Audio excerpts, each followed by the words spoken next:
All right, guys, we're live. Good morning. How are you doing? How are you ladies doing? Thank you for joining me for our live Q&A. This is our second one that we've done. Our first one went great, so I'm excited about this one.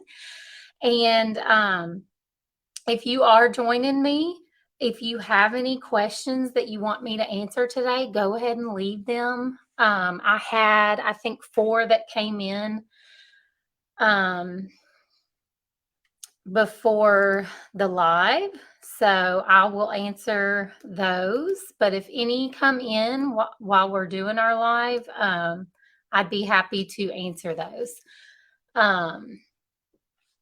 So let's just get started, you guys. All right, you can just put your questions in the chat if you have any during this live. But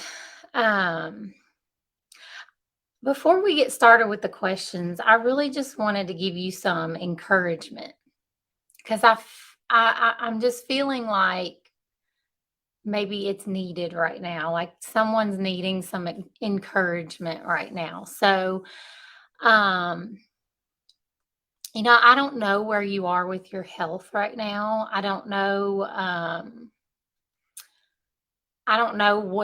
where on your health journey you are, what part of it you're on. But whatever it is, I just want you to remember that it is a journey. It's not a finish line. It's a journey, right? When we get to our health goals and we get to that so-called finish line, you know, we always most of the time we're like, okay, I got here. Now where else can I go? Now, how much further can I go? So that's why I say, it's a journey. And you hear all the time, it's a journey. It's a health journey because once you get to one place, it's like, okay, I got here. Now where else can I go? Um, but I want you to, because it's a journey, I want you to enjoy the journey. I want you to learn to enjoy the journey that you're on, the health journey that you're on, the life journey that you're on, because we never really stop learning and growing and bettering ourselves, right? And so we've got to learn to enjoy that journey. And part of that is giving yourself credit for the effort you've put in and the progress that you've made, no matter how small it is. It doesn't matter how small of progress that you've made, or um, how small the effort is that you've put in. It's still progress, right?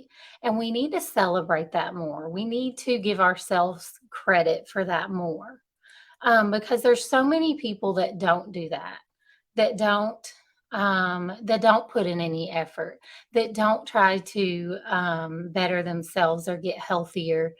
And if you're even putting in the smallest amount of effort for bettering yourself and getting yourself healthier, you've got to celebrate that, because that's going to give you the motivation to keep on going. Okay. So it doesn't have to be this big thing. I just want you to acknowledge yourself for that, right? Um,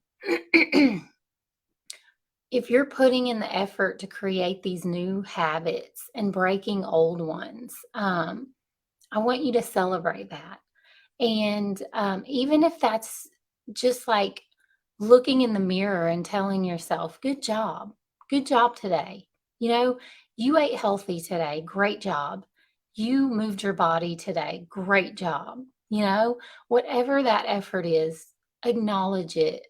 Even if it's that just looking in the mirror and telling yourself, good job. Um, even like watching a video like this, trying to research and learn new information about health and about what you're going through, trying to learn and arm yourself with the knowledge that you need to get healthier, to keep making progress. That is something to celebrate. And I want you to remember to do that on your health journey. Okay. Um, and and really that's what makes you, acknowledging your efforts and acknowledging your progress is really what makes you keep making more progress. So just keep noticing your effort and your progress. Tell yourself, good job. Give yourself a pat on the back, and every now and then, if you feel like it, buy yourself a new outfit or a new workout top or whatever it is that makes you feel good, you know? To say, I am making progress, I'm doing something good for myself and, uh, good job. So I just wanted to put that out there because I don't know, it just came on my heart that I need to encourage someone out there, um, to, uh, to give themselves props for what they're doing, the progress that they're making, and the efforts they're making. So, if that's you, I hope this encourages you. All right, let's get into these questions, guys. So, my first question that I had was, what are some simple ways I can reverse my pre-diabetes naturally? So, this is good.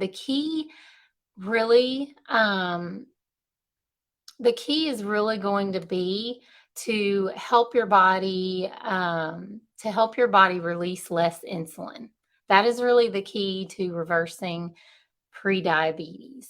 You want to help your body release less insulin so it doesn't have to use as much insulin, because the more insulin your body has to release to clean up the glucose in your blood, the harder it is on your endocrine system. Your endocrine system is what controls the release of um, insulin and different hormones. And so, to help your body release less insulin, you need to have less blood sugar spikes, right? Less blood sugar spikes and work on getting your blood sugar into a normal range. And we've talked about this before, using the blood glucose monitor to your advantage, to know what your blood sugar is, to know how foods react to um, how your body reacts to foods. This is how you can do it, is get a blood glucose monitor and test it. And you don't have to test it forever. You don't have to test it for years and years. Once you know how your body reacts to different foods and to different, and how it reacts to stress and how it reacts to different things, you aren't going to have to test forever. Really, I test every now and then now because I eat the same foods, a lot of the times, like the same 10 meals. I'm boring, I eat the same few lunches and mostly eggs for breakfast, and then dinner is usually the same 5 or 10 recipes that I rotate. And so I know how my body reacts to these things, but when I do have a new food that comes in that I don't know how I'm going to react to, I test it. I test it out and I see how I react. And and I may test it a few times. Like if I make a new dinner and I test it and it's a little bit higher than I want, then maybe the next time I'll modify the recipe a little bit, or I'll eat less of it and see how my blood sugar does with that. So that is really the biggest thing with reversing your pre-diabetes, is just knowing your blood sugar and knowing how your body reacts to different things. Because if you want to reverse pre-diabetes, um, you've got to help your body stop releasing so much insulin, because your body is going to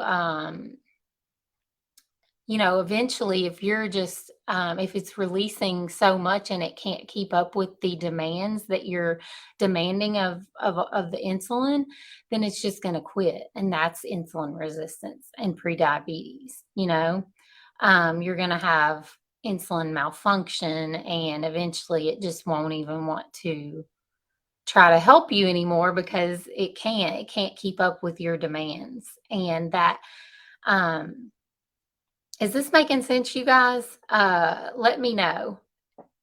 So, the way to reverse prediabetes naturally is to help your body not have to release so much insulin, which means don't let your blood sugar get too high and don't have like big spikes in your blood sugar um, all the time. Every now and then is okay, but you don't want that daily, right? And so that's really going to help you reverse your prediabetes. Um, and so there's several ways you can do this. You can reduce your blood sugar spikes by the biggest thing is really carbohydrates. They have the biggest effect on your blood sugar. And out of all the three macronutrients, carbs, fat, and protein, carbohydrates have the biggest effect on your blood sugar. And that's why when you hear about people reversing their diabetes or managing their diabetes or whatever, a lot of times you hear about, okay, reduce your carbs, reduce your sugar, because this is really the biggest effect on your blood sugar is the carbohydrates. So the goal is to lower your daily carb intake until your blood sugar gets to a consistently normal range. So that's when that your blood sugar or that you've reduced your carbohydrates enough is when your blood sugar is consistently in a normal range. And you figure that out by testing your blood sugar. So you may have to do this for a few months to figure that out, you know, um, especially if you eat a lot of different foods or you're used to eating a lot of carbohydrates. This may take you a few months um, to figure out the right amount of carbohydrates for you. Um, anyways, you'll have to test your blood sugar and keep track of it for at least a few weeks, but maybe a few months to figure out the right amount for you. And once you figure out that number, you try to stay at or under the amount of carbs at least 5 to 6 days a week. So if your number is 60 grams of carbs a day and you have normal blood sugar at that amount, then try to stay at or under that number for at least 5 or 6 days a week. And this will really help your prediabetes. It will really help you reverse your prediabetes and diabetes, type 2 diabetes. And another thing you can do to help lower your blood sugar is to move your body for 10 or 15 minutes a day. Um, if you can do this, like preferably after meals, like at least maybe your biggest meal of the day, that would be great. But if you just get in some movement, like 10 or 15 minutes of walking or some kind of movement this can really help your blood sugar. And moving after meals can help can help your body use up some of that glucose in your blood so it doesn't get stored. Because when it gets stored, then that's why we start putting on weight and having high blood sugar and things like that. So, and developing type 2 diabetes. So you want to get that glucose out of your blood as soon as possible. So that's why they say it's great to move your body after a meal. And then, so yeah, you could walk, do squats, walk up and down some stairs, anything like that that gets your heart rate up, that gets your body moving. And another thing that helps is eating less frequently. And that's one thing that greatly helps me because I used to be like eat breakfast, eat a snack, eat lunch, eat a snack, eat dinner, eat a snack. I was like 3 meals, 3 snacks a day. And I didn't realize what that was doing to my blood sugar until I started testing it. So I started eating just 2 to 3 meals a day. And that took me a while to get the hang of. It took me probably a year or so, almost a year to really get the hang of that and not want to, not, because snacking was a habit for me for years, right? So it took my body a while to get used to the fact that I wasn't snacking anymore. I was just eating, I wasn't eating less. I was eating more nutrients, like trying to incorporate more whole foods, but I was eating bigger meals. So it wasn't like I was eating the same size meals and then just cutting out the snacks. I was eating bigger meals and just cutting out the snacks. So, and that had really helped me because I was only having like 2 or 3 blood sugar spikes a day, and they were a lot less because of what I was eating. I was eating whole foods and things. So that's something else you can try is to to eat less frequently, like eat bigger meals with more nutrition, more nutrients, whole foods, and that's going to help you have less blood sugar spikes. So you're going to have to, your body's going to have to get used to that if you're used to snacking a lot. But if you're eating more nutrient dense foods, you're not going to get as hungry because that's what I learned is I don't get as hungry. I can go 4 to 6 hours without eating because I'm eating such nutrient dense foods that I'm not hungry for a long time. So I can go farther between meals than I used to. I used to could only go 2 or 3 hours before I needed a snack or something. So now I can go like 4 to 6 hours, um, before I need another meal. So, and sometimes more than that, like if I eat a big steak dinner or something, that's a lot of protein. And so sometimes I'm not hungry for breakfast if I ate a big dinner like that. Um, so you just really have to listen to your body and its needs. Um, so So you can try those few things, and if you even try one of those tips, that's really going to help you reverse your prediabetes. But if you can like um, you know, work on getting your blood sugar in a normal range first. Try that. Eat more nutrient dense foods. And then once you get that down, try moving your body. Try moving your body at least 10 or 15 minutes a day, or like after one meal, like after dinner. Make that a habit. And then once you get that down, then try to work on the eating less frequently and eating the bigger nutrient dense meals instead of like 3 meals and 3 snacks or whatever it is you do now, because the less frequently you can eat, the less blood sugar spikes you'll have, and then that will help your prediabetes, it will help diabetes, and it'll really help your A1C numbers. When you go to the doctor and get your A1C tested, that's going to really make a difference. Let me get a sip of water here. Okay.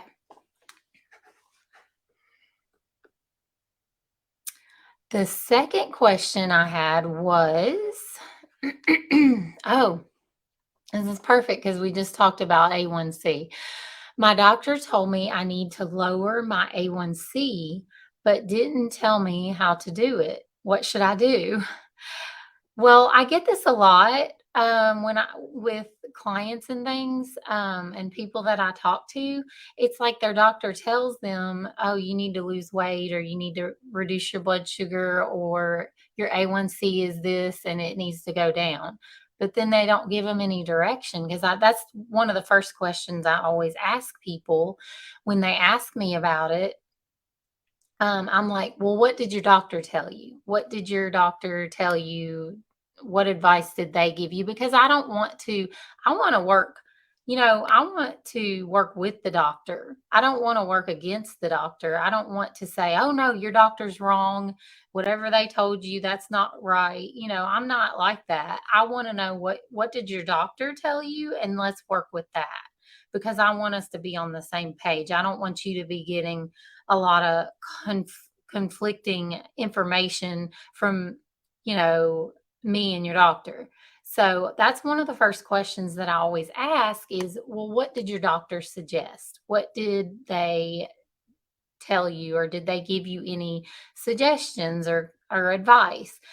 And normally they say that they didn't have any advice. Sometimes I get like, oh, they want me to reduce my carbohydrates or they want me to eat more whole foods, which is great. That's a great start. It's great. They're on the right track. It's just that some people need more direction than that. Most people do, right? I know I did. Like I had to really learn a lot, when I had to start reducing my, blood sugar. So, so let's talk about this. How can you lower your A1C? Um, and this is really gonna be similar to the first question about prediabetes because your A1C, like we just talked about, has it has to do with your blood sugar as well. So a hemoglobin A1C test is a test that measures your average blood sugar levels over a 3-month period. Some people say 2 to 3 months. I think it's normally 3 months, but maybe sometimes it's 2 months. But I've always heard 3 months. Mine has always been 3 months.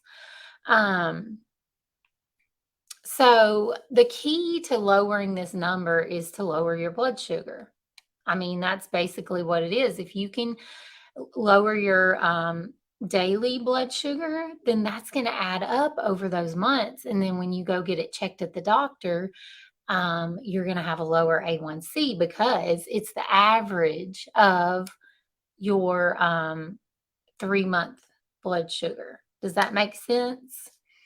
Um, so you need to lower the amount of carbs you eat. I mean, and when we talked about in the first question, how do you do that? You you test your blood sugar before you eat and after you eat, and you see what the difference is. If it's higher than 30, if you before you eat it's 100 milligrams per deciliter, and then after you eat it's 150 milligrams per deciliter, then you know you've eaten too much because you don't want your blood sugar spiking more than 30 points, 30 milligrams per deciliter after meals.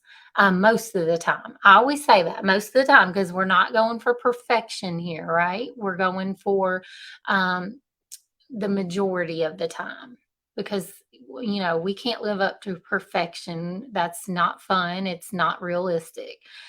So we want to do it at least 80% of the time. We want to make sure our meals are only spiking our blood sugar no more than 30 milligrams per deciliter.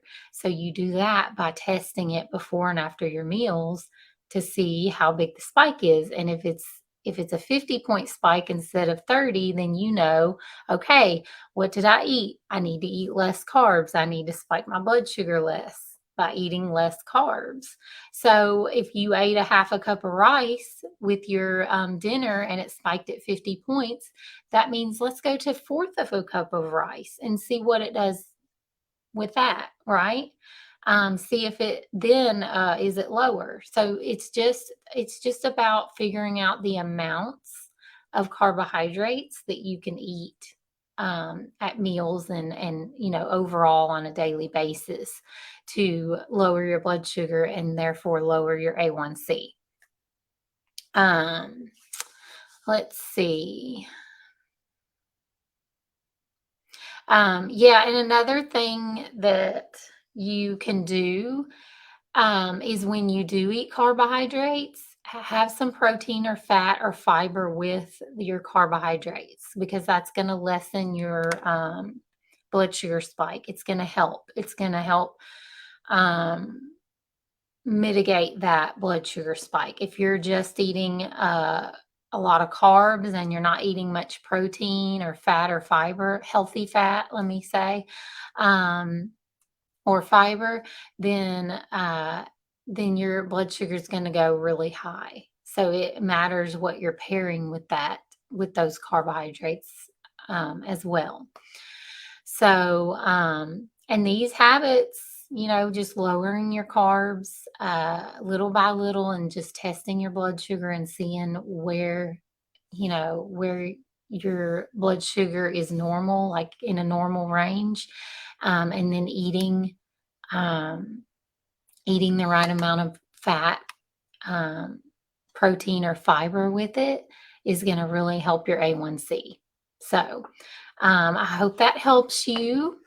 Um, guys, don't forget if you're joining, you can leave some questions down below. I don't see any yet, but feel free to.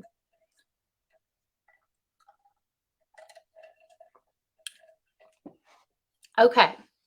The next one is I was losing weight, but have hit a plateau. How can I start losing weight again? This is common on a weight loss journey. It's common on a health journey.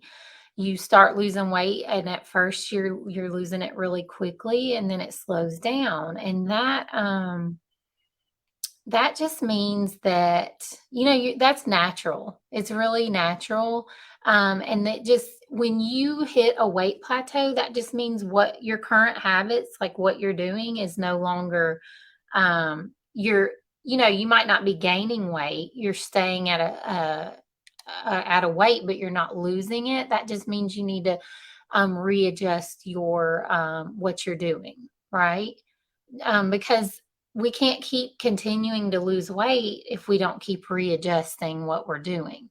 So it may mean that we need a different combination of nutrients. It may mean that we need to change up our exercise. It may mean that maybe we're super stressed out and our body's trying to deal with that, and so it's stopped our weight loss because your body can only do so much, and if you're really stressed out, then your body's not going to focus on losing weight. It's going to focus on that stress and trying to get rid of that stress. So it could be so many things, guys. Um, but I recently had a client that went through this, and I'll tell you what I told her. I suspected, because she had been plateaued for like at least a month, maybe 2 months. She was staying at the same weight, but not really losing it, and she didn't know why. And I suspected that it was because her macros needed to be readjusted because, um, she was at a new level. Uh, she had lost a bunch of weight, but she, still had a few pounds she wanted to lose. So I told her to track it, just to keep track of her macronutrients for a week. I said 1 week, keep track. And after that, sure enough, she saw she was getting almost double the amount of carbs that she was supposed to be eating. So she had an amount that we had figured out because um, I did her personalized like blueprint, and we figured out that amount, the amount of macros she was you needed to get for her goals, right? Well, she had lost all this weight, and now we needed to readjust those because she was no longer losing. But um, but what when after she tracked for a week, she realized I'm not even near the goal of my carbohydrates. She was getting almost double the amount of carbs that she had previously been eating, and she realized she wasn't eating enough protein. And so what we did, we readjusted her macros, and she started eating according to that, and she started losing weight again. So sometimes it just helps um, to track what you're eating. And I'm not like tracking. When I first started, it was okay, but after about 6 months or so, I it started stressing me out, and so I had to stop, but I will do it, um, every now and then just to make sure I'm within my ranges and things. So, it's not something that you have to do forever, like, if it does stress you out, because I don't like the thought of doing doing something like that, and it's causing stress, because then that's not good for you either. It's not good for your health. So that's why I told her, let's just do a week and see where you're at, and this can really give us insight on what's going on. And sure enough, it did. So yeah, she started losing weight again. So that's just what I would say is, if you're on a weight loss journey and you've hit a plateau, just download the MyFitnessPal. That's what I've used for years, and they have a free version, and I don't even follow what the macros that they tell me, are right for me. I do my own. I customize them. And I don't like, I don't need them to tell me, "Oh, you need to do this or that." I'm literally just using it as a tool to add up, my macronutrients, to give me data to see what I need to change. But that's really what I would suggest if you are on a weight loss journey and you've hit a plateau. Just track it, and then that can give you a lot of insight on what you need to do, what you need to change, how you need to change up things.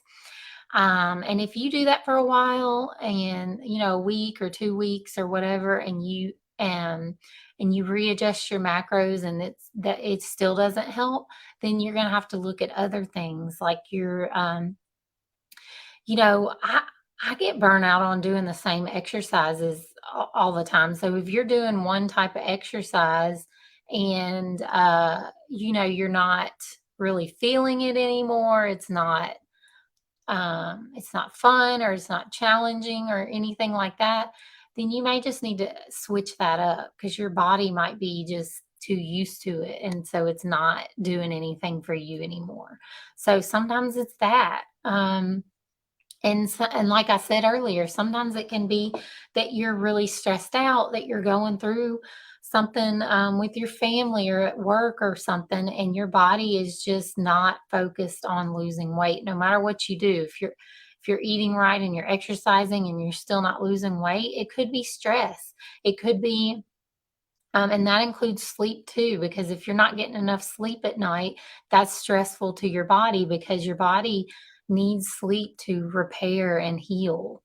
And if you're not giving it enough, then it can't repair and heal. And so, um, all of these things are important on a weight loss journey. So look at those things and see what may be going on for you, and readjust some things, uh, readjust what you think it might be, and then you should start losing weight again. So hopefully that's helpful to you. And then my last question is great. Um, I don't know if you guys have ever heard of the dawn phenomenon. I had a client that was dealing with this in the early days of working with her, and And so we were able to deal with this and fix this. Um, but anyway, it says I have dawn phenomenon. What can I do to fix this?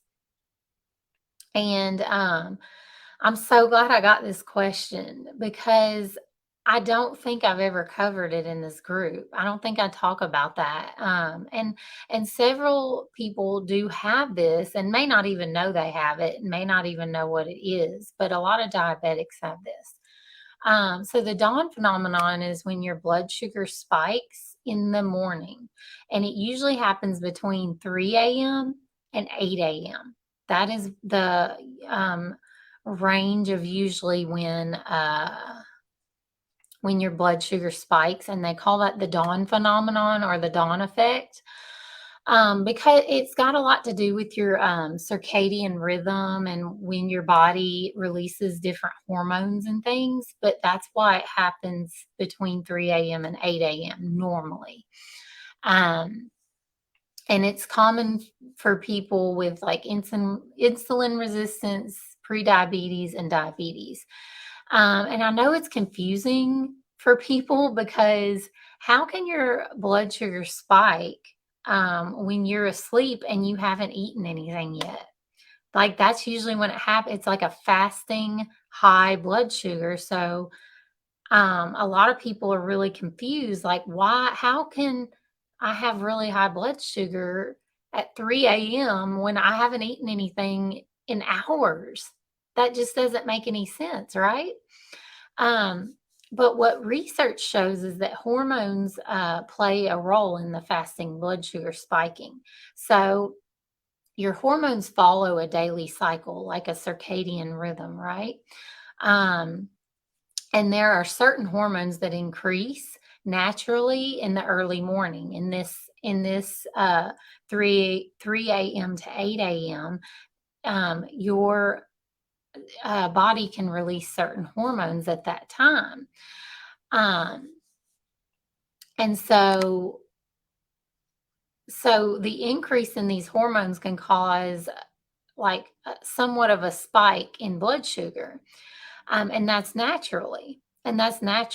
But another thing that happens overnight is your body breaks down and releases stored glucose into the bloodstream. And this can cause your blood sugar to spike as well. So, uh, normally, the hormone insulin would come in and help you get glucose out of the blood. That's what would normally happen. But if you have insulin resistance, then your body isn't effective at doing this, and therefore your fasting morning blood sugar stays high because your insulin is malfunctioning. It cannot do that efficiently. It can't do it. So, so what you can do to help lower early morning blood sugar is so the first thing I would recommend is to try to get 7 to 8 hours of sleep consistently, because getting the right amount of sleep is going to help you balance your hormones and help them work properly. This is really key.